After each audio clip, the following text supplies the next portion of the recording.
¿Cómo están? Buenas noches.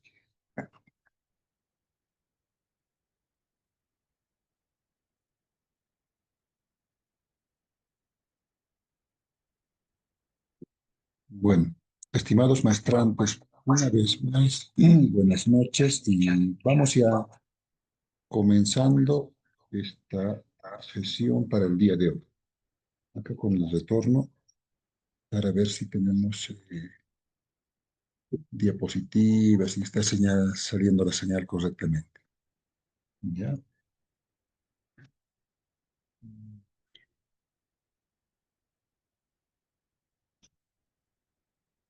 Bueno, podemos ver que está saliendo la señal. Entonces vamos ya a comenzar. La última clase habíamos estado abordando aspectos de lo que son los recursos, ¿recuerdan los recursos? Y bueno, ahora también vamos a abordar aspectos que refieren también a los principios y lo que, bueno, estamos abordando el conocimiento del, del procedimiento. Acá este retorno está, ahora sí, está muy bajito.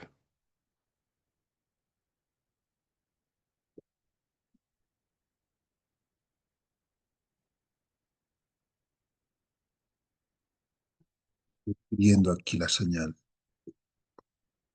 más bajito, otro audífono.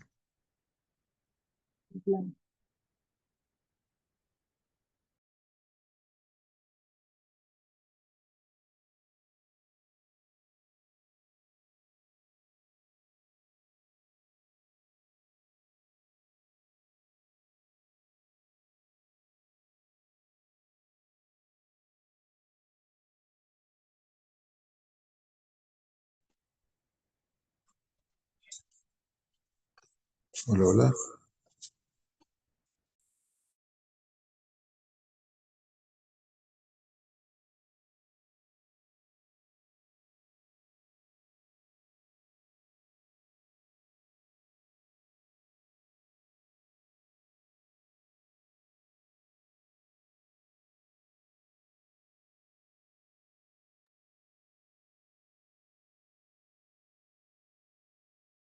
Ya, estamos compartiendo la diapositiva, entonces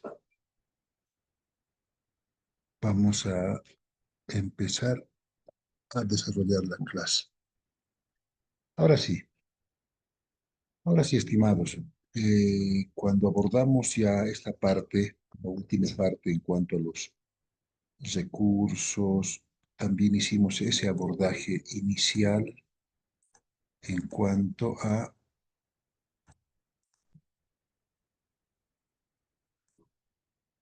los principios, y bueno, desde ya la clase inicial hablar de la familia, y en ese contexto ya habíamos también señalado que dentro del procedimiento de familia existen ciertos principios, principios rectores sobre todo, que hacen al derecho procesal de familia. De todas maneras, esto está contemplado, ¿no? En la ley 603 y acá nos señala también ciertos principios que debemos ver en cuanto al proceso familiar. Estos principios y valores, por consiguiente, inherentes a las familias, ¿no? Como parte de la responsabilidad, el respeto, la solidaridad, la protección integral de los intereses, las oportunidades de los miembros y, bueno, sobre todo hacer énfasis en la población más vulnerable, ¿no? Es así que la ley 603, en cuanto menciona los principios procesales, establece y prioriza estos principios rectores de dicha ley, sobre todo el interés superior de los niños, niñas y adolescentes, la protección integral de las familias, el respeto, la solidaridad, ¿no? Y sobre todo la celeridad en los procesos. También es fundamental en este contexto poner ciertos matices de buena fe y lealtad procesal, ¿no? Es así que cuando vemos estos principios ya consagrados en la Ley 603, estos van a hacer referencia a ese conjunto de intereses, ¿no? Que van a girar en torno a la familia: protección, solidaridad, respeto, igualdad y, bueno, tantas protecciones que se brinda a este núcleo en base a estos principios procesales, ¿no? Dentro de los principios procesales también podemos ver como los más importantes y que hemos ido avanzando, decíamos, ¿no? Desde que hicimos este abordaje inicial, habíamos señalado también algunos aspectos positivos, esos aspectos positivos que los habíamos encontrado desde la misma ley 603 y a nivel general del derecho también, ¿no? Desde la misma Constitución ya en 2009 habíamos dado ciertos pasos de cambiar este sistema a uno ya con estas características: oralidad, celeridad en los procesos y aspectos que, bueno, ya son de lo más común ahora. Cuando vemos esta situación en cuanto al código, sobre todo de las familias, del proceso familiar, ¿no? En ese contexto podemos ver que y considerar también, ¿no?, que el legislador o la parte o el cuerpo legislativo ha antepuesto estos conceptos, ha tratado de incorporar elementos que antes no existían, ¿no? También se ha hecho un breve análisis en cuanto a la exposición de los motivos de los libros que tenemos en la Ley 603. Y, bueno, por consiguiente, la Constitución ya ha determinado, ¿no?, esa nueva forma de organización y estructura funcional, ¿no? También ese aspecto novedoso del vivir bien, el famoso summa camaña que decíamos, ya con esa visión pluralista del Estado, ¿no? Y esta situación hace que sea posible una revolución democrática y una búsqueda de justicia, ¿no?, en base a esos principios de celeridad, gratuidad, oralidad sobre todo, ¿no? Es así que ya a partir de 2009, nuestra Asamblea Legislativa, decíamos, bueno, va a aprobar y ver por necesarias estos cambios, ¿no?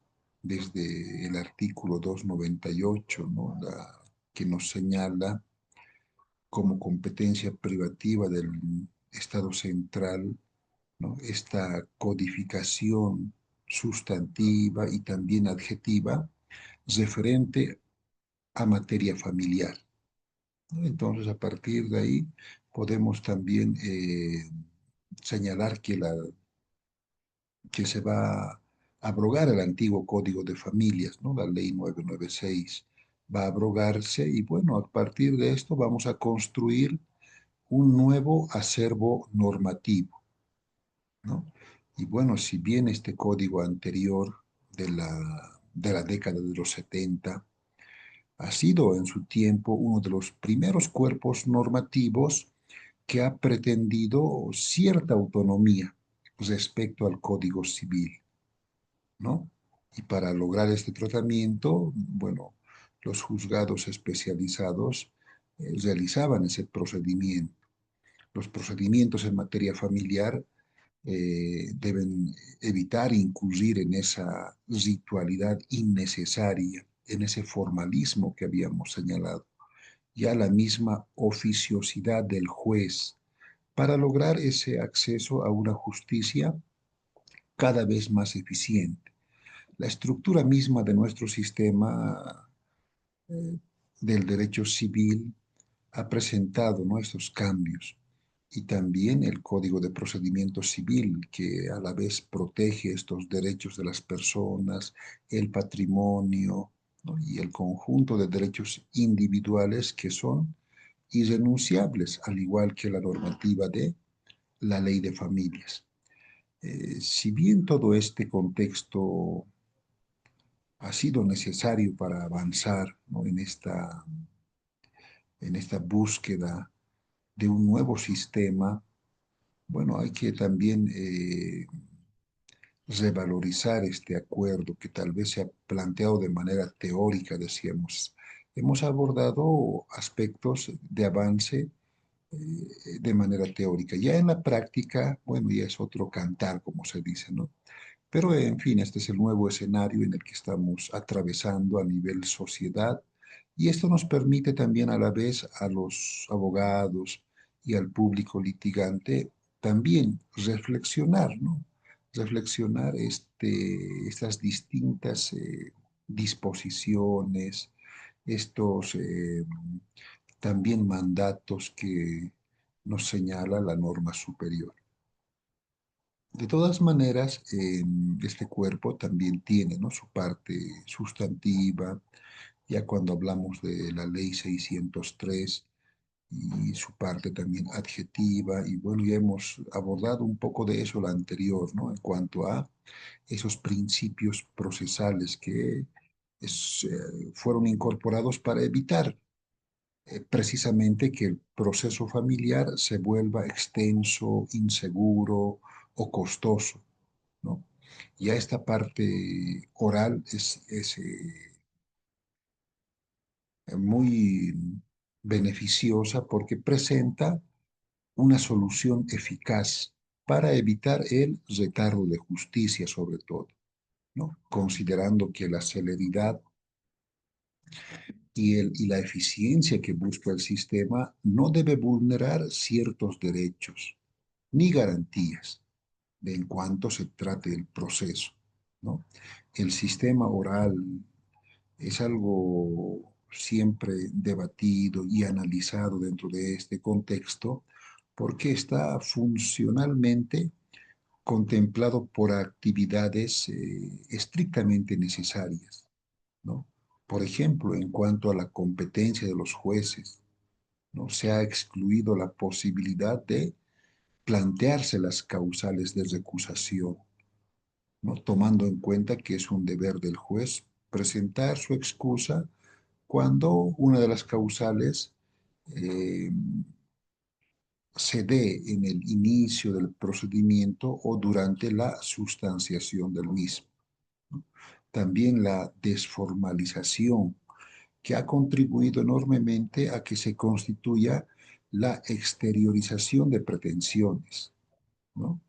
Y bueno, acá se admite, por ejemplo, la recepción en el procedimiento, sobre todo en resolución inmediata, ¿no? La contestación a la demanda, eh, el mecanismo de diálogo jurisdiccional, las audiencias también ya se desarrollan en cualquier idioma oficial, ¿no? Y si no existe, se nombra traductor, ¿no? Se nombra traductor para que la parte comprenda el idioma definido. Vale decir que en todos los procedimientos familiares, bueno, las actas de las audiencias deben ser necesariamente escritas y transcritas, ¿no? En idioma español, previa esa interpretación, ¿no? Esto también ampliando ese principio de territorialidad, ¿no? Que señala el artículo 24. Y bueno, esto de las audiencias es muy, ¿no? recurrente porque el procedimiento familiar, ¿no? No admite tacha de testigos. Las pruebas ya se valoran tomando en cuenta esa individualidad, ¿no? Se acompañan los medios de prueba o se presentan las pruebas durante la audiencia también, ¿no? Se admite la prueba de reciente conocimiento u obtención y ya es la autoridad jurisdiccional quien va a señalarse al respecto. Cada responsable entonces debe soportar esa prueba. Ya estoy hablando de la parte adjetiva, ¿no? Y todo esto está contemplado en el libro segundo también, ¿no? Bueno, vamos con la diapositiva y vamos a ir avanzando también acá.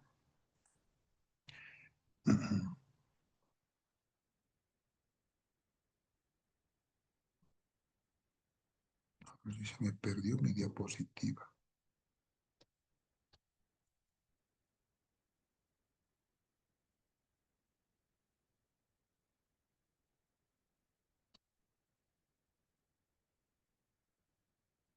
Ahí está. Los principios procesales. Entonces son los que señala la ley 603. En cuanto a los poderes, se habla mucho del juez de familia, ¿no? Y conforme también a la ley 025. Ahí tenemos las características. Y bueno, este juez de familia tiene esa facultad de intervenir en procesos, ¿no? En los diferentes procesos ordinarios, extraordinarios, buscando siempre la protección y el bienestar de los miembros de la familia.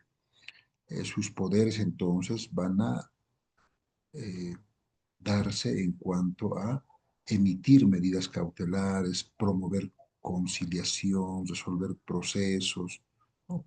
Y ejecutar sentencias.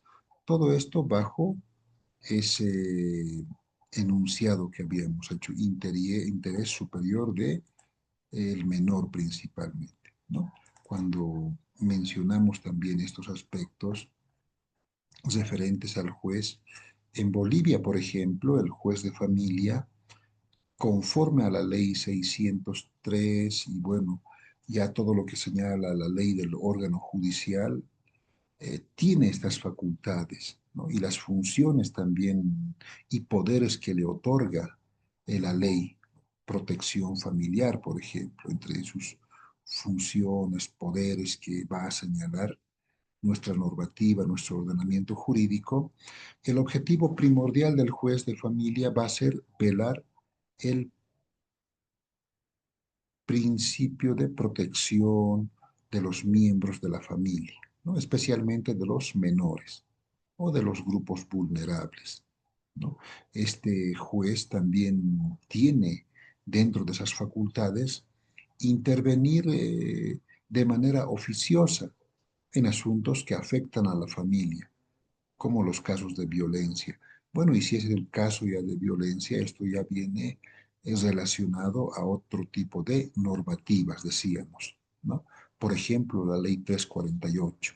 O si se trata de atentados o situaciones de jóvenes, bueno, el código niño, niña y adolescente, ¿no? Entonces ya el juez, en base a esa facultad, puede intervenir, bueno, tomar también medidas precautorias, ¿no? Y bueno, esto en base a ese interés de proteger a estos integrantes. También está facultado este juez para decretar esas medidas precautorias y proteger, y no solo para resolver el conflicto, sino para también hacer cumplir la sentencia dictada, ¿no? Por ejemplo, en los casos de ejecución de asistencia familiar o división de bienes, que es lo que tiene más porcentaje, ¿no? Más alto porcentaje, podríamos decir. Y bueno, los procesos, los tipos de procesos que va a tomar este juez de familia en base a esos poderes, a esas facultades, ¿no? Y decíamos, ¿no? En cuanto a la clasificación de los procesos en materia familiar, los procesos ordinarios, por ejemplo, o los procesos extraordinarios, o los de resolución inmediata, ¿no? Que ya el ordinario tiene esa regla de el tiempo, ¿no? Del tiempo de que es un poco más largo. Y bueno, el extraordinario, a diferencia del ordinario, ya es más rápido. Y qué decir del de resolución inmediata también, ¿no? Involucra esto ya ciertos aspectos de homologación o acuerdos de asistencia familiar, ¿no? Es algo más concreto. El marco normativo en el que actúan estos, bueno, va a ser o va a regirse en base a la misma Constitución. Vale decir que el juez toma esos parámetros, ¿no? Constitución, Ley 025 y por consiguiente la Ley 603 para darle su aplicabilidad. Y acá señalamos estos aspectos, ¿no? Los poderes del juez, la protección familiar, bueno, entre las principales funciones, la intervención de oficio. Ya habíamos, bueno, estamos en este proceso de quitar ese formalismo, ¿no? Estamos desburocratizando, ¿no? Los trámites que antes tenían otras características. Ya también las medidas cautelares para decretar ciertas medidas precautorias, la ejecución de sentencia, bueno, y los poderes del juez que ya la ley señala. Cuando hablamos de una referente a los principios procesales, se habla también de tutela cautelar, ¿no? Que va a mencionarse como una medida temporal que adopta el juez. Esto para salvaguardar un derecho o bueno, un posible suceso, ¿no? Dentro del proceso principal. Su objetivo va a ser asegurar el resultado final principalmente. Cuando mencionamos esto de la tutela familiar, vamos a señalar estos aspectos también de eh, la ley 603, ¿no? Eh, Apremio, por ejemplo, la duración del apremio, la vigencia del apremio, la ejecución del mandato de apremio, ¿no? El derecho de familia boliviano, cuando menciona este aspecto de tutela, lo va a hacer en base a esa medida provisional principalmente, para proteger estos derechos y asegurar que el resultado futuro, ¿no? Tenga esa característica de búsqueda de el resguardo a esa familia o ese grupo vulnerable para cubrir necesidades urgentes, sobre todo durante el proceso. Esta medida también se menciona que busca evitar que el derecho sea peticionado, ¿no? Por ejemplo, una pensión de alimentos y que esto se torne ilusorio. Entonces hay que garantizar esa cobertura de los gastos, ¿no? La tutela jurídica, la tutela cautelar principalmente como una medida temporal. Esto por parte del juez, ¿no? Que va a usar esto para salvaguardar ciertos derechos dentro del proceso. El objetivo básico y principal es el resultado final de la sentencia. Esta puede ser ejecutada sin obstáculos o que no se frustre el derecho del solicitante, ¿no? Ya en el contexto del derecho familiar boliviano se habla también mucho de una asignación anticipada. Sobre todo en materia familiar, esta es la medida cautelar por excelencia, ¿no? Porque acá se solicita un monto provisional que el deudor debe pagar al alimentista o a la persona beneficiaria para que ésta pueda cubrir esas necesidades, ¿no? Dentro de este contexto, la finalidad entonces, mientras se lleva a cabo el proceso, ¿no? Se ordena, bueno, el juez ordena en este caso el pago de una asignación anticipada. Esto es vital porque en algunos son urgentes en algunos casos, ¿no? Y requiere una solución de carácter inmediato, ¿no? Para su procedencia también existen ciertos requisitos, la urgencia sobre todo, la necesidad de cubrir esas alimentaciones o esas necesidades básicas de manera inmediata, ¿no? Para que no se pueda esperar hasta la sentencia, ¿no?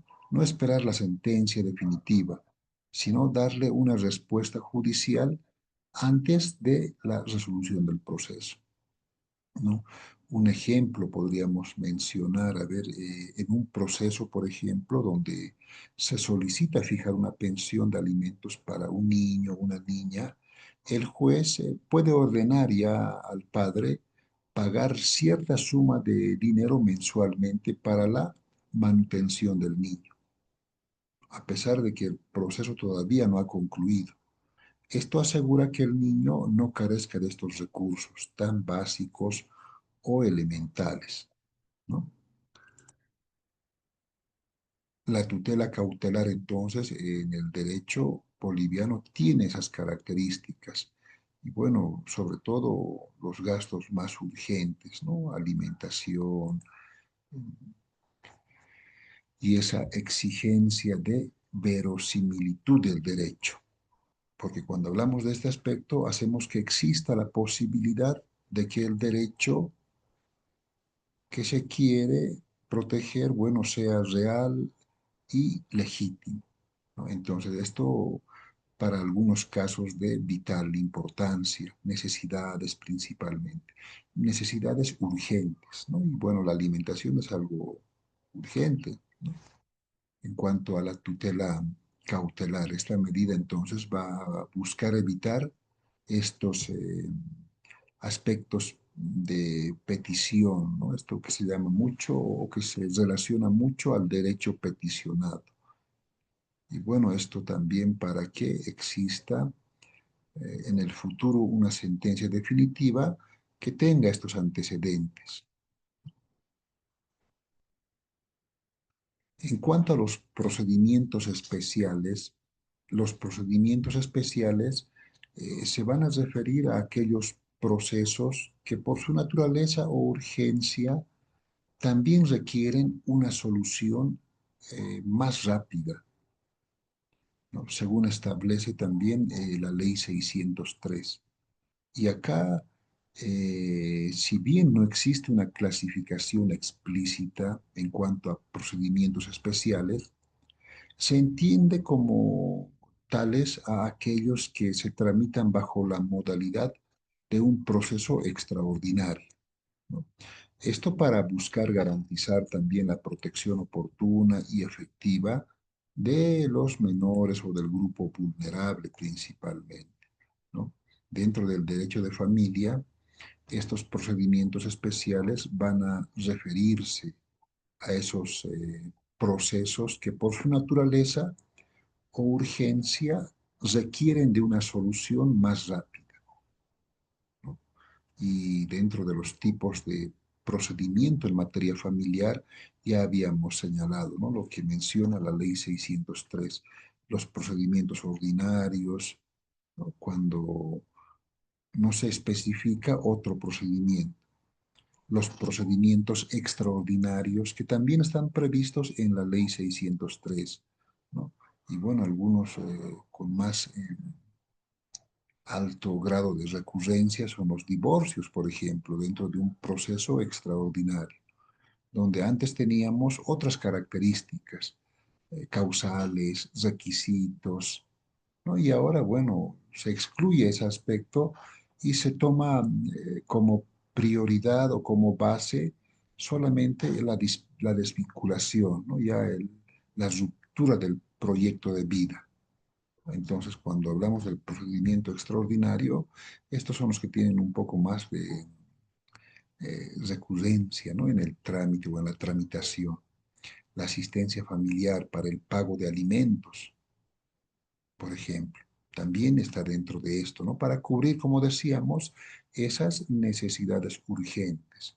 También se encuentra la nulidad de matrimonios, ¿no? Y esta nulidad de matrimonios, sobre todo para declarar la invalidez de un matrimonio. Acá también hablamos de algunos principios aplicables y vamos a reiterar nuevamente, ¿no? El interés superior del niño, niña y adolescente principalmente. El principio de celeridad y concentración también, que busca agilizar esta resolución de conflictos familiares. La oralidad también, la oralidad en el proceso para garantizar esta protección de derechos. Ya en el artículo 15, la ley 603 menciona estos aspectos, ¿no? Sobre todo para aumento de peticiones o disminuir la asistencia familiar. Estos se tramitan mediante procesos de resolución inmediata, según también lo establece este artículo. Entonces podemos ver ya la variedad, las características de cada uno y que lo encontramos en la ley 603, ¿no? El Código de las Familias. Acá podemos ver con gran detalle desde eh, el procedimiento inicial, ¿no? La demanda y con esas características que, bueno, vamos a ir señalando también acá. Bueno, está aquí en la diapositiva también. Los procedimientos especiales que señala la ley 603, ¿no? El de resolución inmediata, de ejecución de mandamiento de apremio, de duración del apremio, la vigencia del apremio. Esto ya en el artículo 415 decíamos.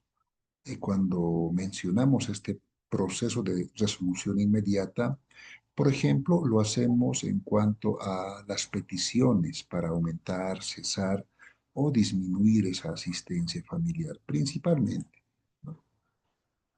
Cuando hablamos de esa ejecución, bueno, en el caso de incumplimiento de la obligación, ya básicamente se libra el mandamiento de apremio, ¿no? Esto por lo general cuando ya se saca la liquidación en asistencia familiar, ya a los 3 días sale el mandamiento de apremio y con esto ya tampoco es que, bueno, unos llegan con el mandamiento de apremio al centro penitenciario y bueno, ya estando adentro algunos todavía alegan, ¿no? Que bueno, ya estoy aquí adentro, entonces se ponen todavía tercos en pagar, pero no es esa la finalidad, ¿no? Sino, por más que esté adentro, igual tiene que seguir pagando, ¿no? El mandamiento de apremio, entonces, también tiene su tiempo de ejecutoria, ¿no? Y puede ser hasta 6 meses, según señala la norma, ¿no? Y bueno, si se cumple esto, ya el obligado podrá solicitar la libertad, ¿no? Y bueno, pero también con esas características. La vigencia misma del mandamiento de apremio es indefinida, ¿no? Y puede ser ejecutada por cualquier autoridad, ¿no? En estos casos de asistencia, bueno, esa es algo, es la parte tal vez más delicada, ¿no? Cuando ya están en en esta parte de liquidación principalmente, ¿no? Y por lo general, acá bueno, cuando la mamá o la persona afectada no recibe ese monto económico mensual, se va acumulando necesariamente, ¿no? Y es por eso que las liquidaciones ya tienen montos exorbitantes en muchos casos, 50.000, 70.000, 80.000, ¿no? Y recién presentan la liquidación. Y con eso, claro, ya pueden tener un monto más alto, pero otras ya al tercer mes no se esperan mucho, ya también aplican por montos menores, ¿no? En la práctica es un fenómeno que se da incluso cuando se atiende al obligado, bueno, muchos, y ha sido un tema de debate también ya no es la intención del dinero, sino esa rencilla, esa confrontación que tiene la pareja de hacerse daño, ¿no? Porque cuando se habla de montos mayores, bueno, es algo que ya es un poco tal vez comprensible en algunos aspectos de presentar una liquidación de asistencia familiar. Pero cuando se trata de un monto de 1.500 o de 1.000 bolivianos, que en muchos casos también lo hacen, ¿no? Ya en ese punto del debate algunos afectados habían señalado este aspecto, ¿no? Que ya no es sobre todo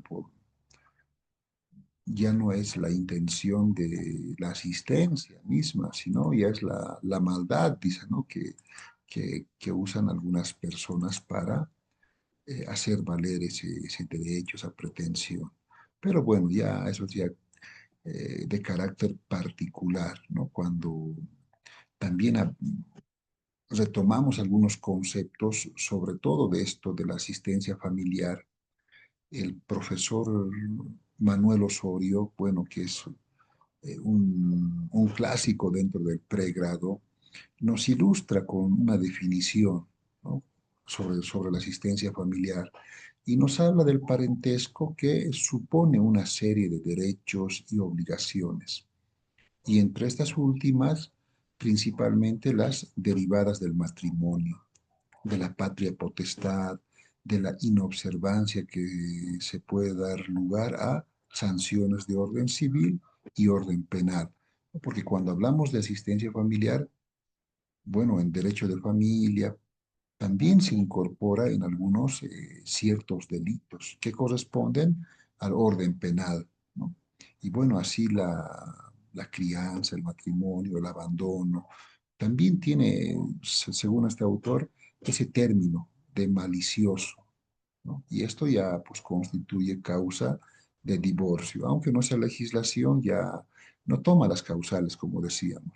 Y bueno, la asistencia familiar dentro del sistema procesal en general tiene como efecto el divorcio, ¿no? Y dentro del proceso extraordinario se puede interponer también de forma independiente, bueno, o incluso interponer como proceso de resolución inmediata. Es tan interesante jugar con estos aspectos porque dentro del proceso de asistencia familiar, bueno, que esto para algunos es un poco largo, porque en el entendido de que los progenitores también tratan sobre la guarda o la custodia del menor, ¿no? Este puede demandar mediante este mismo instituto jurídico el cumplimiento, ¿no? El aumento, la disminución, ¿no? Hasta que el hijo también llegue a la mayoría de edad. Y bueno, cuando hablamos de la asistencia familiar, la doctrina, ¿no? La doctrina haciendo referencia a la doctrina también, denomina este aspecto petición de alimentos, ¿no? Gira básicamente en este contexto y se lo denomina en ambos conceptos, ¿no? Como asistencia familiar o petición de alimentos, que básicamente son el mismo instituto jurídico. La asistencia familiar es un derecho y una obligación, y esta básicamente está destinada a cubrir esas necesidades, esos recursos económicos, de garantizar educación, vivienda, salud, vestimenta, alimentación, hasta que, bueno, pues el hijo cumpla los 18 años y, bueno, si sigue estudiando en la universidad hasta los 25. La obligación de asistencia familiar, entonces, es un instituto jurídico tan extenso para su análisis y el de mayor porcentaje también en nuestra legislación, ¿no? Así como, bueno, el divorcio, también el divorcio, pero con las características propias del divorcio, ¿no? Que ya también se puede tramitar dentro de ese proceso extraordinario, de manera voluntaria, ¿no? Ya con esas características. La asistencia familiar, entonces, también determina quiénes se encuentran obligados, ¿no?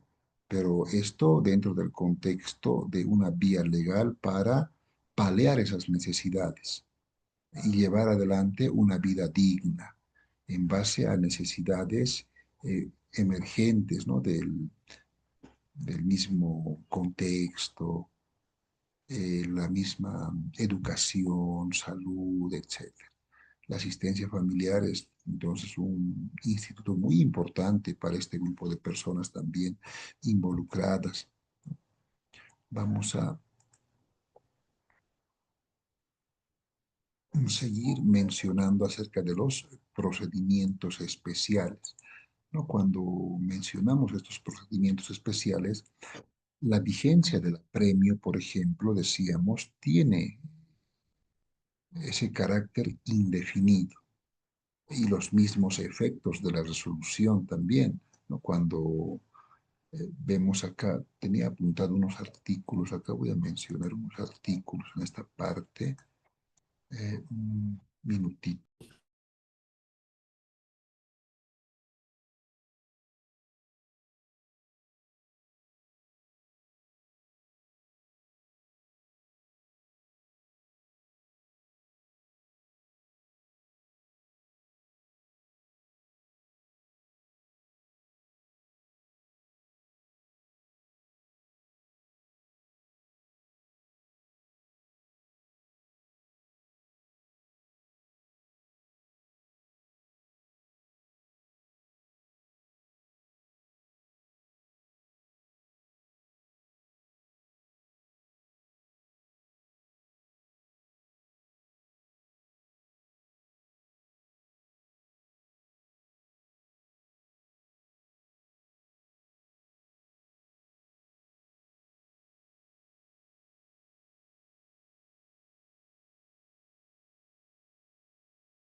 Bueno, mencionamos esta secuencia procedimental, por ejemplo, acá encontré los artículos que señala nuestra normativa, ¿no? Que inicia básicamente con el artículo 258.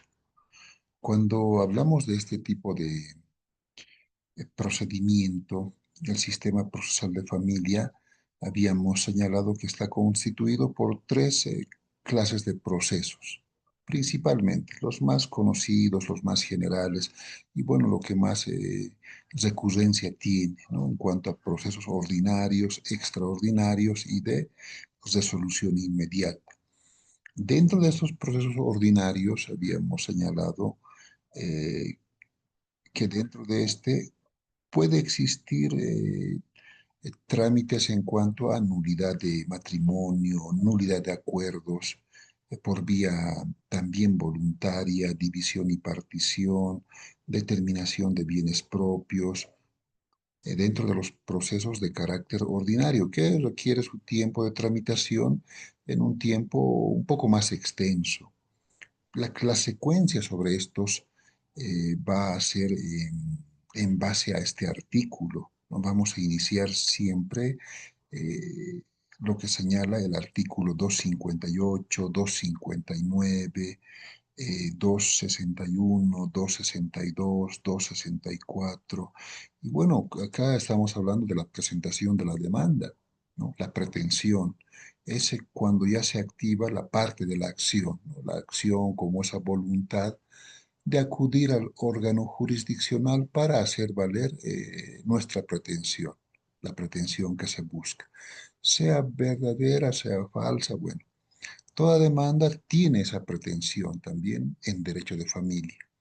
Y esta pretensión debe ser presentada ante la autoridad competente en materia familiar, en este caso, ¿no? La omisión eh, o, o los errores dentro de esto pueden ser subsanados en el plazo de 3 días, ¿no? Si no, ya la demanda La demanda no se rechaza por falta de cita o norma legal sustantiva, sino cuando las mismas pueden deducir conforme a hechos y peticiones, ¿no? Esta demanda, ya en el memorial, en el escrito, inicia el juicio y tiene por objeto determinar las pretensiones de manera clara, y el actor aquí, mediante este relato de los hechos, da lugar a la acción, ¿no? Acá ya se habla de esa invocación de derecho, la fundamentación. Nuestra diapositiva habla de los tipos de... acá está.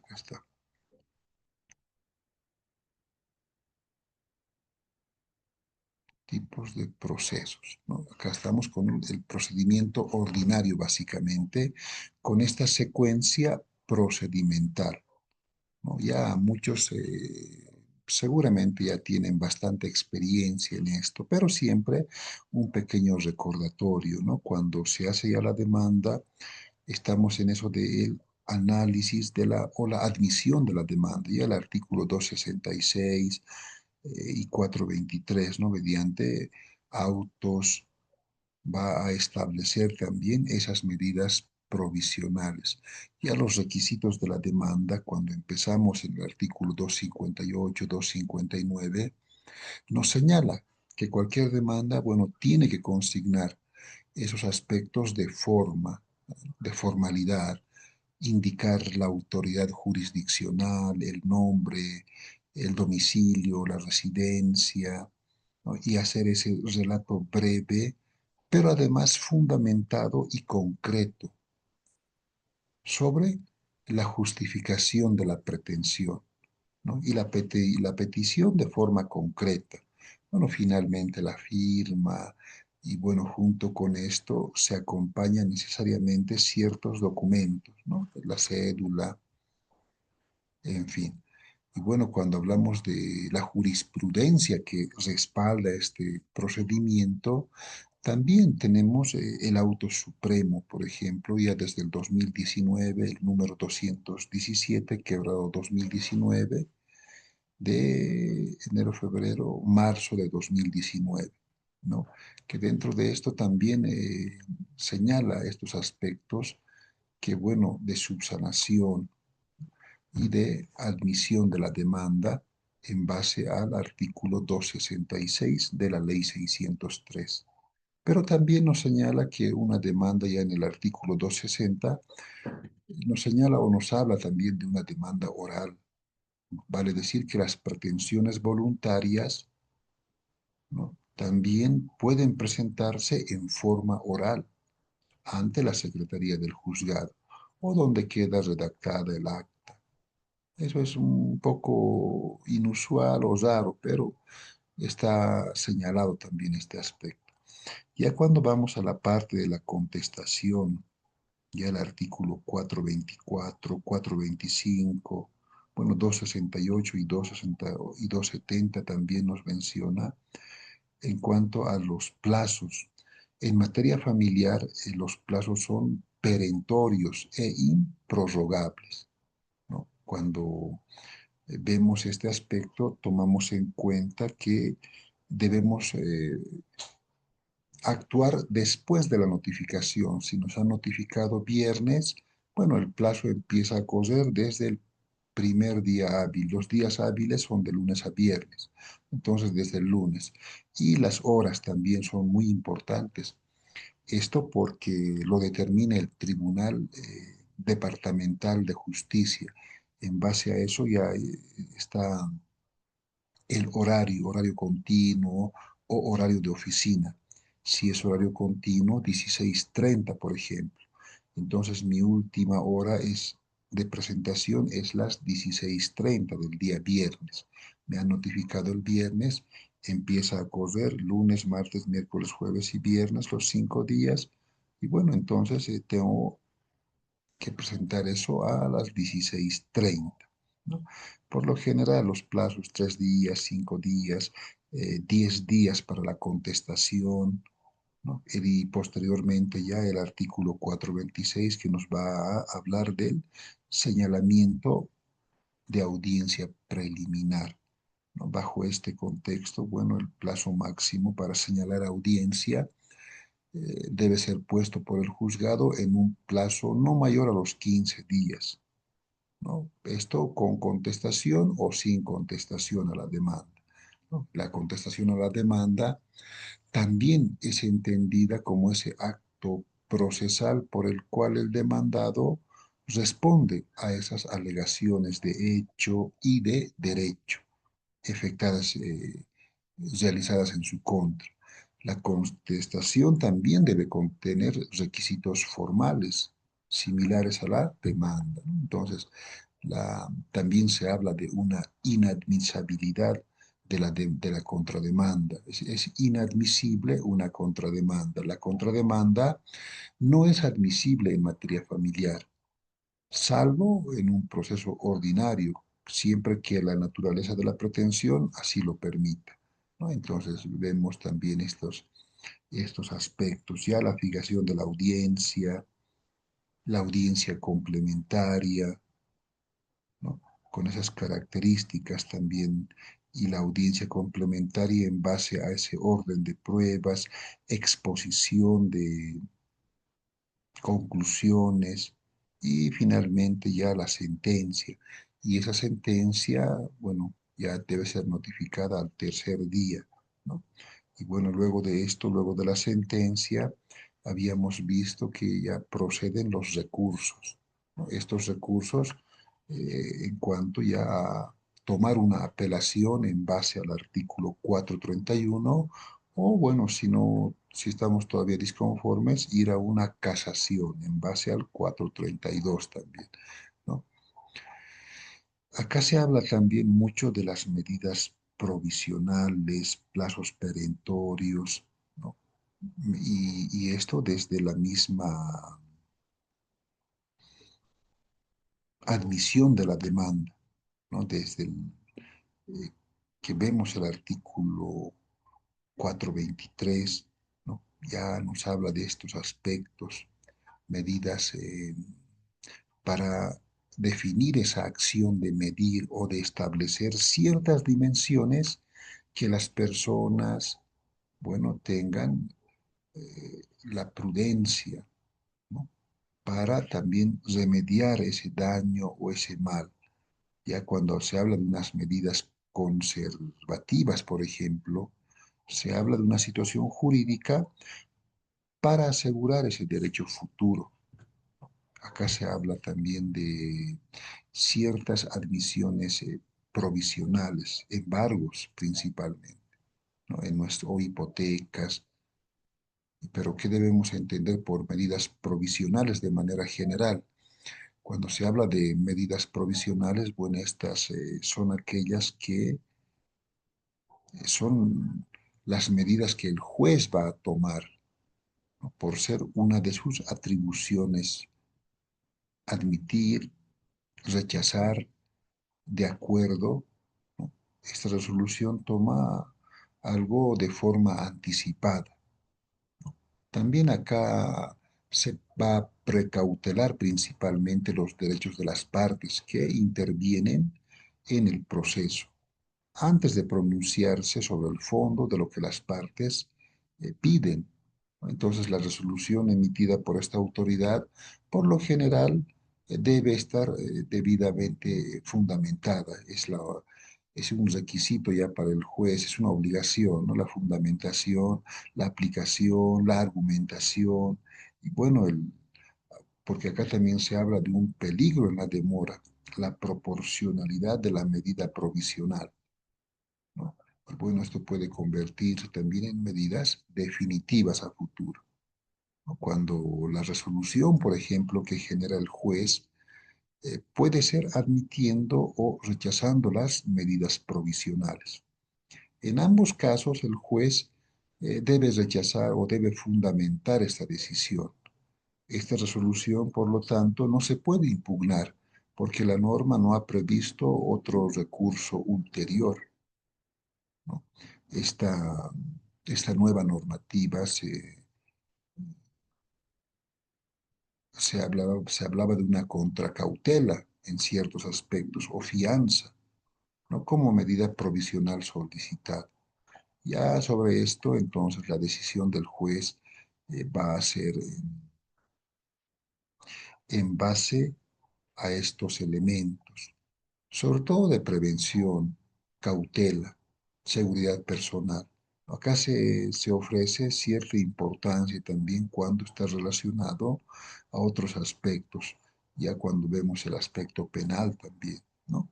Cuando hablamos en materia familiar, podemos ver características que, bueno, la norma hace también cierta contemplación, ¿no?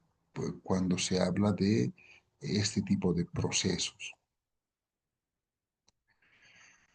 Vale decir que estas medidas cautelares que se adoptan en un juicio ante la instancia de parte o de oficio, por lo general, tratan de prevenir esta resolución.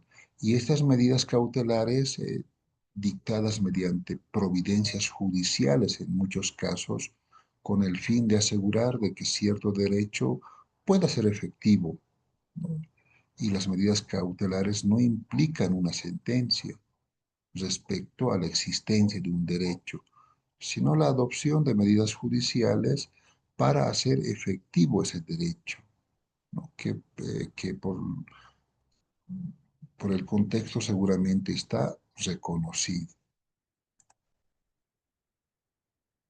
Ya los procesos voluntarios, cuando vemos este aspecto en cuanto a la tramitación de los tipos de procesos que tenemos en materia familiar, también vamos a hacer énfasis bastante en los procesos voluntarios en materia familiar, ¿no? Y cuando vemos o hablamos de procesos voluntarios en materia familiar, estos van a ser trámites judiciales, pero sin disputa entre las partes.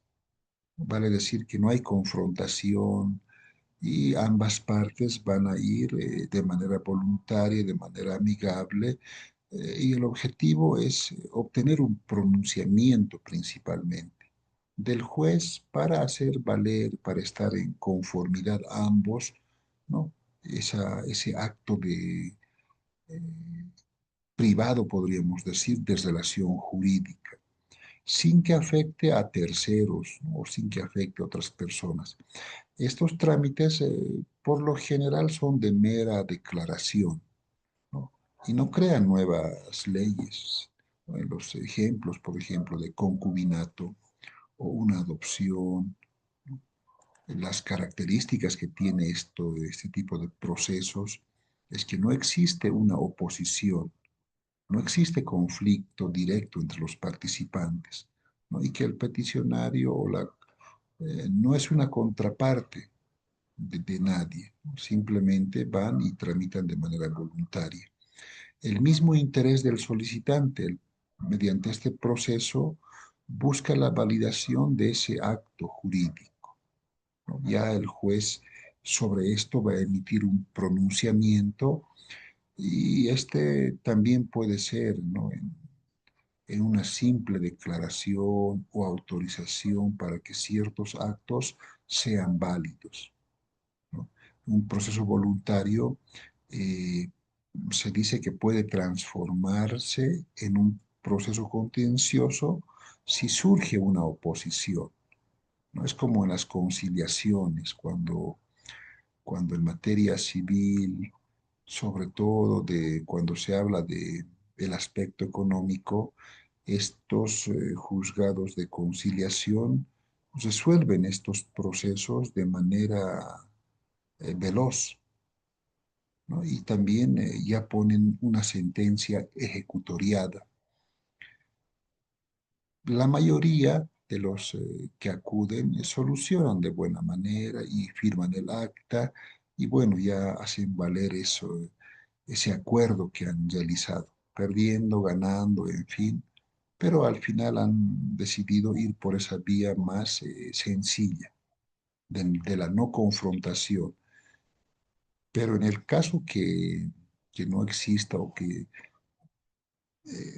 vea ruptura en el diálogo, en la tramitación de esa causa, ya el mismo juzgado emite su resolución, ¿no? Para que esto pase ya a un juzgado.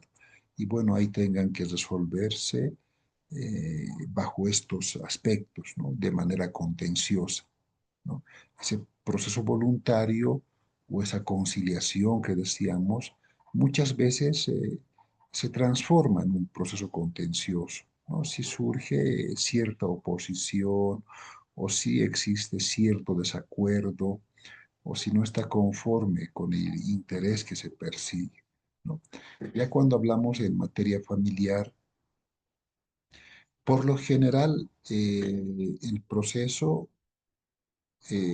va por varios aspectos. Puede ser por, qué sé yo, por concubinato, puede ser por parentesco, por adopción, también puede ser revocatoria, solicitud de alimentos, y bueno, tantos aspectos que van a mencionarnos que los procesos voluntarios eh, son esos procedimientos judiciales o notariales, que no implican un conflicto, sino una simple petición, ¿no? Una simple petición que, bueno, va a resolverse mediante el conocimiento o la participación de un juez.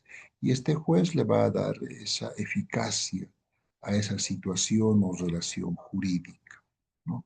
Estos actos voluntarios son comprendidos eh, bajo esa teoría de la acción, ¿no? Como conducta humana, consciente. Acá se habla de elementos volitivos, cognitivos, en la que el sujeto elige de manera deliberada ejecutar una acción específica, principalmente, ¿no? Desde la percepción de ese estímulo o necesidad que ha visto, ¿no? Entonces, es como ejemplo podríamos mencionar de la vida cotidiana, ¿no? Como actos voluntarios, el peinarse, el hablar, bueno, el hacer deportes, algo voluntario que realizamos, ¿no? De la misma forma, entonces, se genera esta participación, ¿no? Y también ingresa esa parte de producir, decíamos, de manera cognitiva.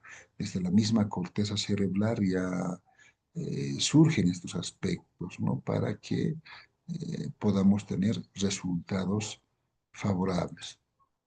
Estos procesos voluntarios, entonces, también se relacionan mucho, ¿no? A estos procesos que se usan para legitimar actos o relaciones jurídicas, también de carácter privado, ¿no? El juez acá se limita simplemente a homologar o dar validez lo acordado entre las partes.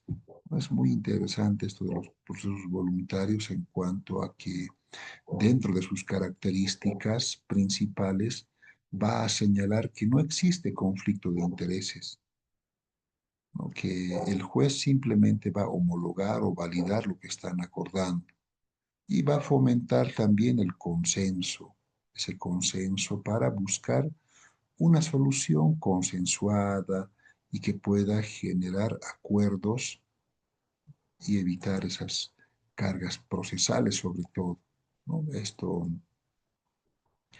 también dentro de los procesos que se llevan en derecho de familia, los principales pasan o atraviesan una parte procedimental y en derecho de familia no existe una etapa preliminar, ¿no? Como en el derecho penal, por ejemplo, sino que se inicia directamente con la demanda y esta demanda de protección familiar ante una autoridad judicial competente. Esta ley va a establecer ciertos plazos para que la demanda sea admitida o subsanada, ¿no? Ya con esas características de la norma. Vamos a poner en silencio estas llamadas. Y es lo que decíamos, ¿no? De manera secuencial en cuanto al procedimiento. Cuando iniciamos el proceso familiar ya desde la demanda, buscando esa protección familiar ante la autoridad competente, la admisión o la subsanación, que la ley señala 3 días de plazo para admitir la demanda o para pedir su subsanación. La citación que decíamos, ¿no? La citación en base al artículo 305, 310, ¿no? Y bueno, esto, eh, una vez admitida, se cita al demandado para que conozca la demanda y que también pueda realizar su contestación en el plazo de 10 días, ¿no? Y presentar sus excepciones también. La audiencia preliminar, ya la parte secuencial es muy interesante y muy abordada por la mayoría, porque este tipo de procesos familiares eh, tienen esta secuencia, ¿no? Conciliación, fijación, admisión de y rechazo de pruebas, homologación de acuerdos, y lo que habíamos señalado, ya vas a caer en una sentencia finalmente, ¿no?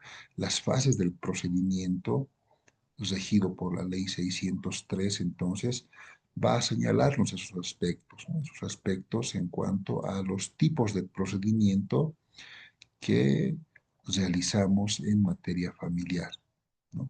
Las fases más comunes a los procesos, decíamos, las medidas provisionales o cautelares. Vale decir que en cualquier momento del proceso se puede tramitar, se puede solicitar medidas para proteger a las personas o el patrimonio familiar. También dentro de esto se habla de la conciliación o el acuerdo. Vale decir que se fomenta la conciliación para que estos acuerdos sean homologados por el juez, ¿no? Sobre todo en el caso de asistencia familiar o divorcio, ¿no? Otro aspecto que se toma mucho en cuenta es la notificación y comunicación. Se realizan acá por cédulas, edictos o de manera personal para que las partes, para que ambas partes, bueno, estén informadas, ¿no? Decíamos también de manera reiterativa que los plazos en materia familiar son improrrogables, ¿no? Son perentorios. En materia familiar los plazos también varían según el proceso, pero son comunes los plazos dentro de los 5 días para responder una demanda o para interponer un recurso de apelación, ¿no? El cómputo de los plazos ya es de días hábiles y comienza al día siguiente de la notificación. Hablábamos de la asistencia familiar, ¿no? Y este ya tiene pues un plazo de 3 días para ser observado. Y bueno, el cumplimiento de plazos es muy importante, ¿no? Porque los plazos en materia familiar tienen esas características. Sobre todo se habla mucho de 5 días, el cómputo de plazos en días hábiles y también los principios relevantes que giran en este contexto. El principio de no formalismo principalmente o el derecho a la defensa. Cuando se habla del principio de no formalismo en materia familiar, siempre está relacionado a evitar ese exceso de formalidades, burocracia, formalismo. Pero también se habla del principio de defensa. Vale decir que a pesar de la importancia de los plazos, este derecho no se pierde por no responder a tiempo, ¿no? Vale decir que se puede seguir participando en el proceso. Y cuando mencionábamos estos aspectos de carácter voluntario principalmente, en nuestra legislación en materia familiar, estos procedimientos judiciales donde no existe oposición de partes, ¿no? Estos por lo general se utilizan para legitimar actos, para legitimar relaciones jurídicas, relaciones privadas, ¿no?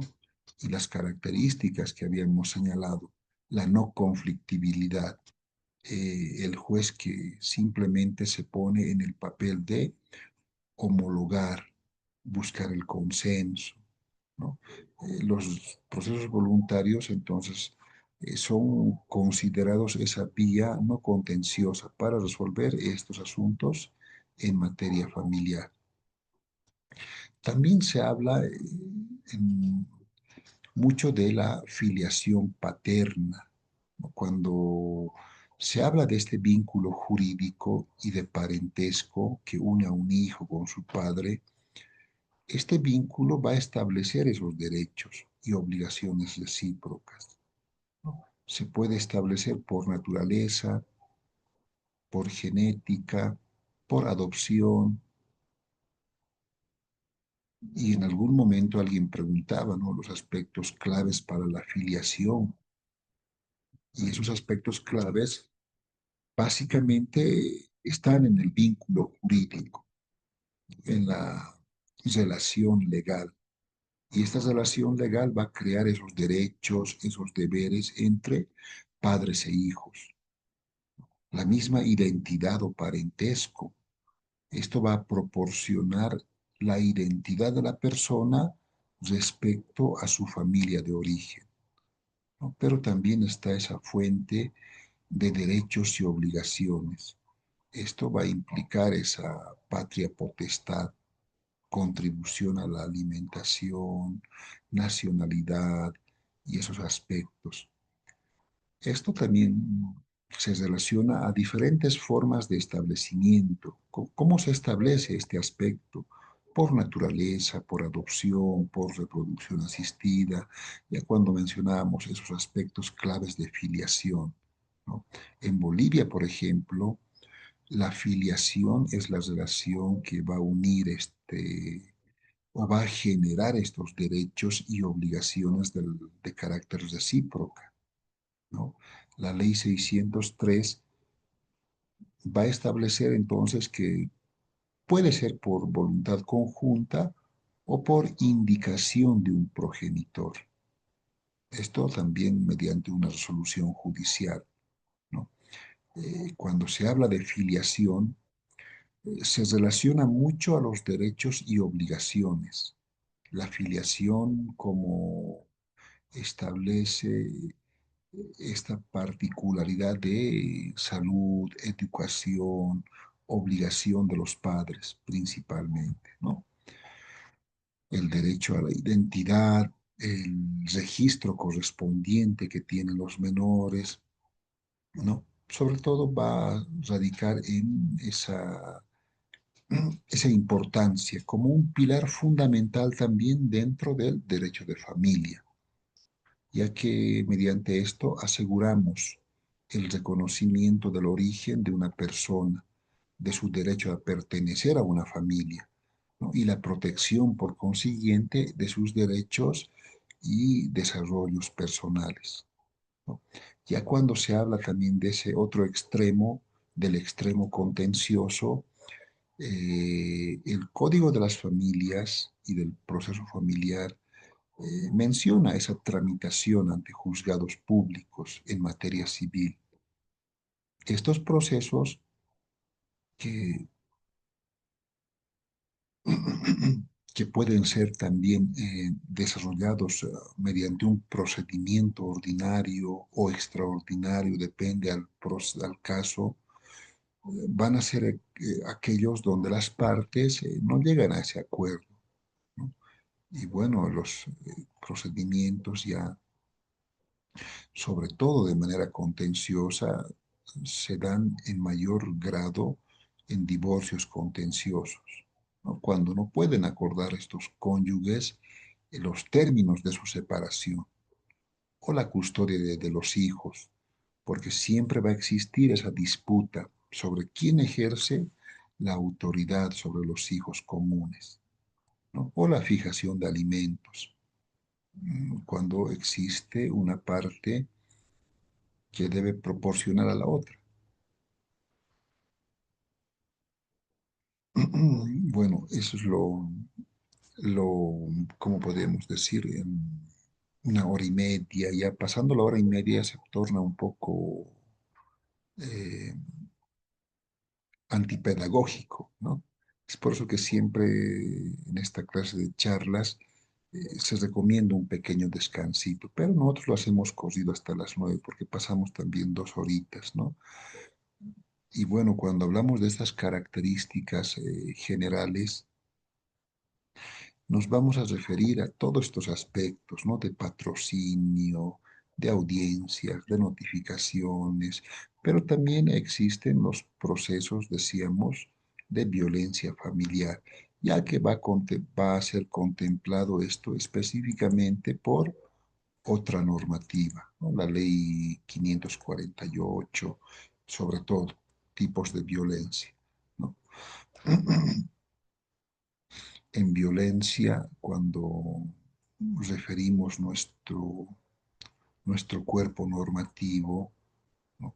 Y existen procesos de violencia familiar o doméstica, ¿no? Ya la misma Ley 348 en su artículo 272 menciona este aspecto, considera los tipos de violencia familiares, domésticas, físicas, psicológicas, sexuales, etcétera, etcétera, ¿no?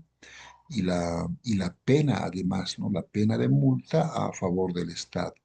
Esto fijado por el juez también, ¿no? En un máximo del 20% del salario mínimo, ¿no? O hasta 10 veces más de esa suma, de acuerdo a la gravedad de los hechos. Cuando se habla de la ley 348 se habla de distintos tipos de violencia también, ¿no? Ya de manera general, de manera doctrinal, también hay tipos de violencia directa, estructural, cultural, algunas son claras, visibles, algunas no, ¿no? El proceso de violencia mismo tiene sus fases, ¿no? Y esto, por lo general, es una acumulación de tensión, ¿no? Bajo las leyes sociales, decíamos, nosotros de manera particular siempre tomamos ciertas leyes que se usan en el campo social. Y estas leyes nos señalan que todo inicia de manera voluntaria, podríamos decir, voluntaria, amigable, que perdura por un tiempo. Es como el enamoramiento, esa época maravillosa. Bueno, la cuestión es, pero siempre van a haber problemas, ¿no? Cuando hablamos esto en relación a la familia o al derecho, lo normal es que existan problemas y esos problemas sean sobrellevados. Lo anormal es ya cuando es raro ver estos problemas. Y estos problemas son signos de que se está gestando algo diferente, ¿no? Y dentro de esas leyes sociales decíamos, bueno, se está gestando dentro del mismo seno las condiciones para pasar a otra forma a otra forma familiar en este caso, ¿no? Y esto va a acabar necesariamente por una ruptura. Raros son aquellos que han comenzado del enamoramiento, matrimonio, y esa ruptura abrupta, la de la muerte, ¿no? Es dada por la muerte.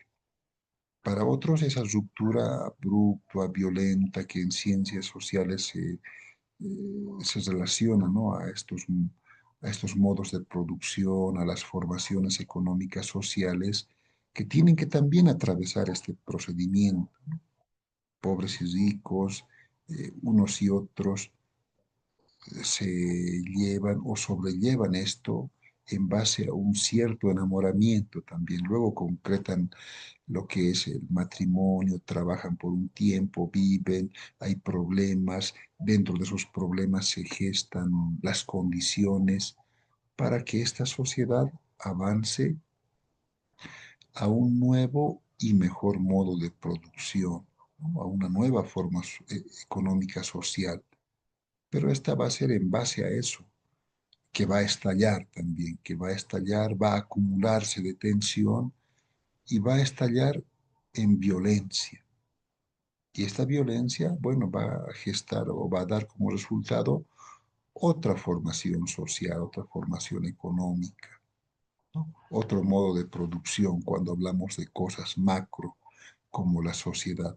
Pero en pequeño se ve también esto, ¿no? Ya la parte final ha sido realizada también bajo el contexto anterior de preparación de terreno, de cúmulo de tensión, y finalmente estalla, ¿no? El choque, la confrontación entre esta pareja y el término abrupto, bueno, pues es la separación, el divorcio, ¿no?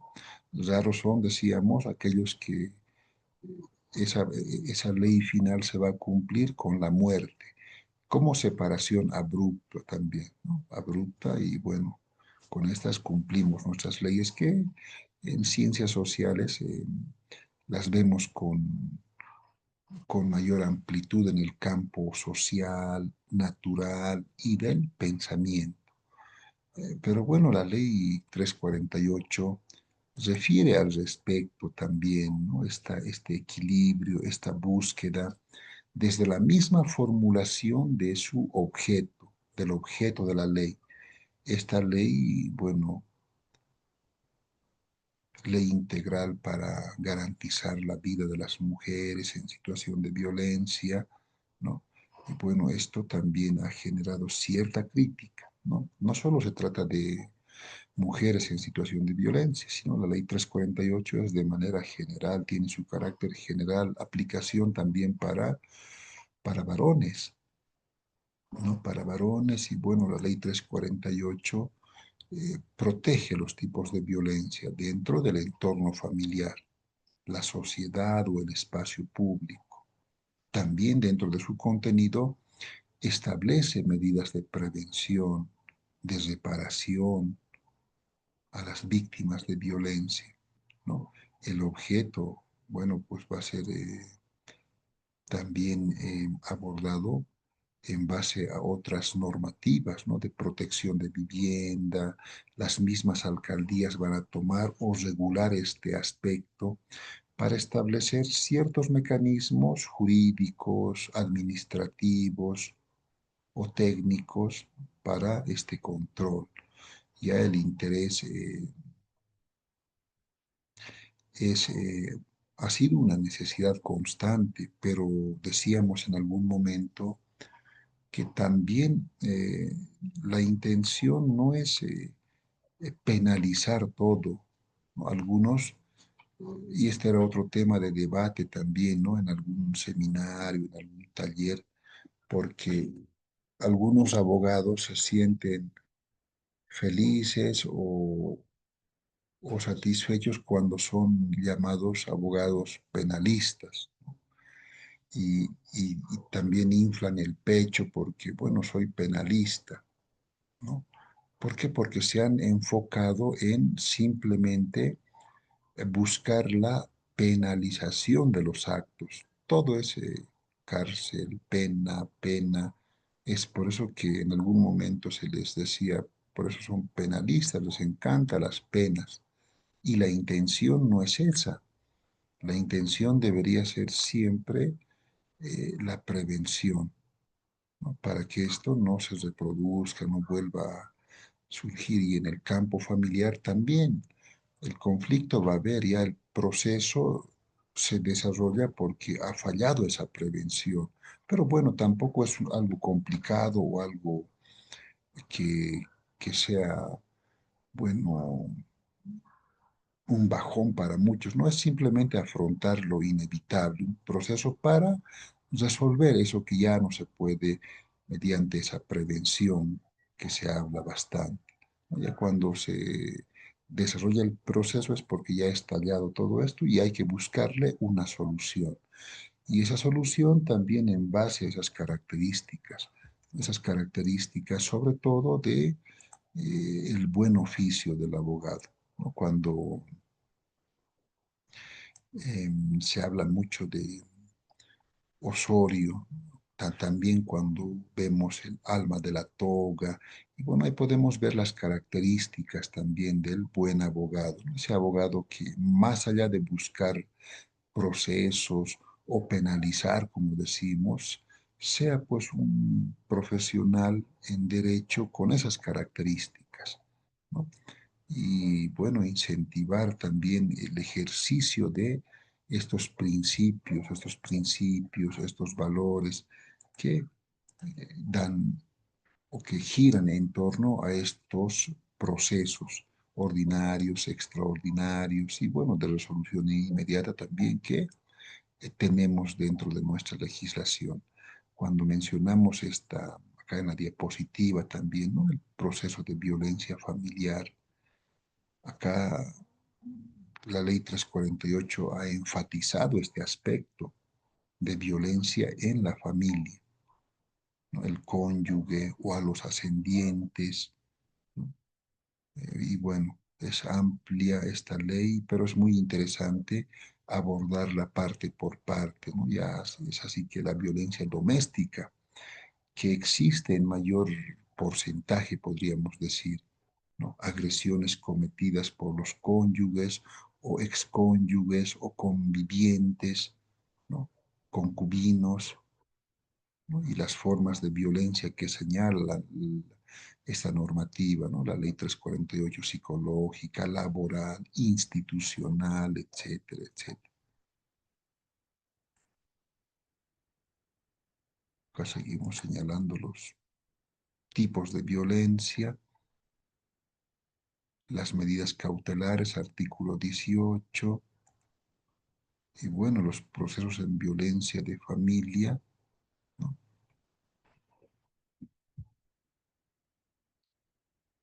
Que ya esto va referido ya al cuando en materia familiar, en materia procesal familiar, se aborda esta protección en base a estos principios rectores, en base a los recursos que tenemos, en base a los principios, en base a esas características, en base a esa secuencia procedimental.